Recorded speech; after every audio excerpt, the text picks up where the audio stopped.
ओम शांति। अपने प्यारे बच्चों के लिए ईश्वर का संदेश। 7 दिसंबर 2025। आज की अव्यक्त मुरली। रिवाइज डेट 2 फरवरी 2008। आज की अव्यक्त मुरली का टाइटल है, बाप दादा कह रहे हैं, संपूर्ण पवित्रता द्वारा रूहानी रॉयल्टी और पर्सनालिटी का अनुभव करते अपने मास्टर ज्ञान सूर्य स्वरूप को इमर्ज करो। संपूर्ण पवित्रता द्वारा रूहानी रॉयल्टी और पर्सनालिटी का अनुभव करते अपने मास्टर ज्ञान सूर्य स्वरूप को इमर्ज करो। आज बाप दादा चारों ओर के अपनी रॉयल्टी और पर्सनालिटी के परिवार को देख रहे हैं। यह रॉयल्टी व रूहानी पर्सनालिटी का फाउंडेशन है संपूर्ण प्योरिटी। यह रॉयल्टी व रूहानी पर्सनालिटी का फाउंडेशन है संपूर्ण प्योरिटी। प्योरिटी की निशानी सभी के मस्तक में, सभी के सिर पर लाइट का ताज चमक रहा है। ऐसे चमकते हुए ताजधारी रूहानी रॉयल्टी, रूहानी पर्सनालिटी वाले सिर्फ आप ब्राह्मण परिवार ही हैं, क्योंकि प्योरिटी को अपनाया है। आप ब्राह्मण आत्माओं की प्योरिटी का प्रभाव आदिकाल से प्रसिद्ध है।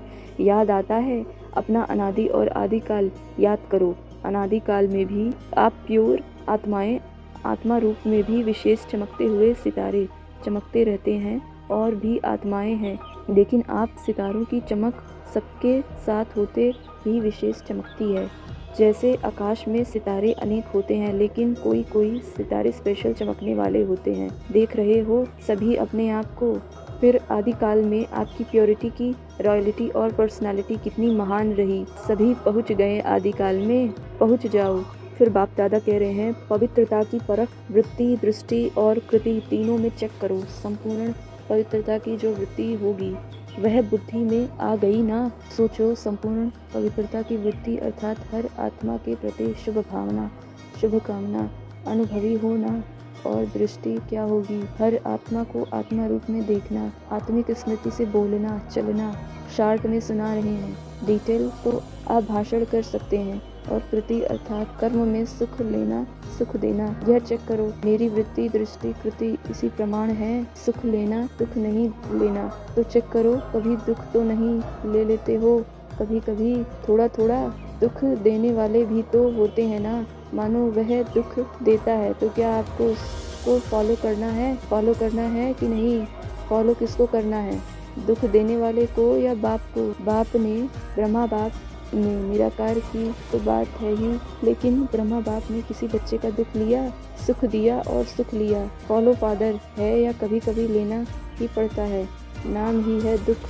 जब दुख देते हैं, इंसल्ट करते हैं, तो जानते हो यह खराब चीज़ है। कोई आपकी इंसल्ट करता है तो उसको आप अच्छा समझते हो, खराब समझते हो ना, तो वह आपको दुख देता है या इंसल्ट करता है। तो खराब चीज़ अगर आपको कोई देता है तो आप ले लेते हो, ले लेते हो थोड़ा समय के लिए, ज़्यादा समय नहीं, थोड़ा समय। खराब चीज़ लेनी होती है, खराब चीज़ लेनी होती है तो दुख या इंसल्ट लेते क्यों हो? अर्थात मन में फीलिंग रूप में रखते ही क्यों हो? तो अपने से पूछो, हम दुख लेते हैं या दुख को परिवर्तन के रूप में देखते हैं? क्या समझते हो? दुख लेना राइट है राइट? मधुबन वाले, राइट है? थोड़ा थोड़ा ले लेना चाहिए, दुख ले लेना चाहिए ना? नहीं लेना चाहिए, लेकिन ले लेते हो, गलती से ले लेते हो। यदि दुख की फीलिंग आई तो परेशान कौन होगा? मन में किचड़ा रखा तो परेशान कौन होगा? जहाँ किचड़ा होगा वहाँ ही परेशान होंगे, वहाँ ही परेशान होंगे ना। तो उस समय अपनी रॉयल्टी और पर्सनालिटी को सामने लाओ और अपने को किस रूप में देखो। जानते हो आपका क्या टाइटल है? आपका टाइटल है सहनशीलता की देवी, सहनशीलता का देव। तो आप कौन हो? सहनशीलता की देवियाँ हो, सहनशीलता के देव हो या नहीं? कभी कभी हो जाते हैं। अपना पोजीशन याद करो, स्वमान याद करो, मैं कौन, यह स्मृति में लाओ। सारे कल्प में विशेष स्वरूप की स्मृति को लाओ। स्मृति तो आती है ना। फिर बाप दादा ने कहा, अभी 1 सेकंड में, 1 सेकंड हुआ, 1 सेकंड में सारी सभा जो भी जहाँ है वहाँ मन को एक ही संकल्प में स्थित करो। बाप और मैं परम धाम में अनादि ज्योति बिंदु स्वरूप हूँ। परम धाम में बाप के साथ बैठ जाओ। अच्छा, सभी अभी साकार में आ जाओ। अभी वर्तमान समय के हिसाब से मन बुद्धि को एकाग्र करने का अभ्यास, जो कार्य कर रहे हो उसी कार्य में एकाग्र करो। कंट्रोलिंग पावर को ज़्यादा बढ़ाओ। मन बुद्धि संस्कार तीनों के ऊपर कंट्रोलिंग पावर। यह अभ्यास आने वाले समय में बहुत सहयोग देगा। वायुमंडल के अनुसार 1 सेकंड में कंट्रोल करना पड़ेगा। जो चाहे वही हो। तो यह अभ्यास बहुत आवश्यक है। इसको हल्का नहीं करना, क्योंकि समय पर यही अंत सुहानी करेगा। अच्छा, चारों ओर की डबल तख्त नशीन, बाप दादा के दिल तख्त नशीन, साथ में विश्व राज्य तख्त अधिकारी, सदा अपने अनादि स्वरूप, आदि स्वरूप, मध्य स्वरूप, अंतिम स्वरूप में जब चाहे तब स्थित रहने वाले, सदा सर्व खजानों को स्वयं कार्य में लगाने वाले और औरों को भी खजानों से संपन्न करने वाले, सर्व आत्माओं को बाप से मुक्ति का वर्षा दिलाने वाले, ऐसे परमात्म प्यार के पात्र आत्माओं को बाप दादा का याद प्यार, दिल की दुआएं और नमस्ते। आज की अव्यक्त मुरली से वरदान है। बाप दादा कह रहे हैं, साथी और साक्षीपन के अनुभव द्वारा सदा सफलता मूर्त भव। साथी और साक्षीपन के अनुभव द्वारा सदा सफलता मूर्त भव।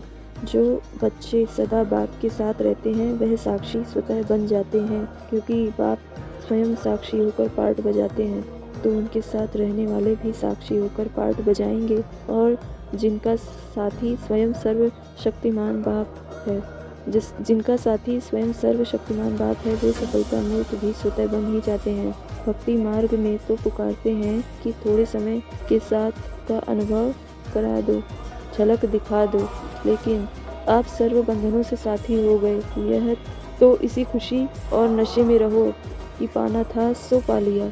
आज की अव्यक्त मुरली से स्लोगन, व्यर्थ संकल्पों की निशानी है मन उदास और खुशी गायब। व्यर्थ संकल्पों की निशानी है मन उदास और खुशी गायब। आज की अव्यक्त मुरली से अव्यक्त इशारे, अब संपन्न व कर्मातीत बनने की धुन लगाओ। बाप दादा कह रहे हैं, बहुत काल अचल अडोल निर्विघ्न निर्बंधन निर्विकर्म अर्थात निराकारी, निर्विकारी और निरहंकारी स्थिति में रहो, तब कर्मातीत बन सकेंगे। सेवा का विस्तार भल कितना भी बढ़ाओ, लेकिन विस्तार में जाते सार की स्थिति का अभ्यास कम न हो।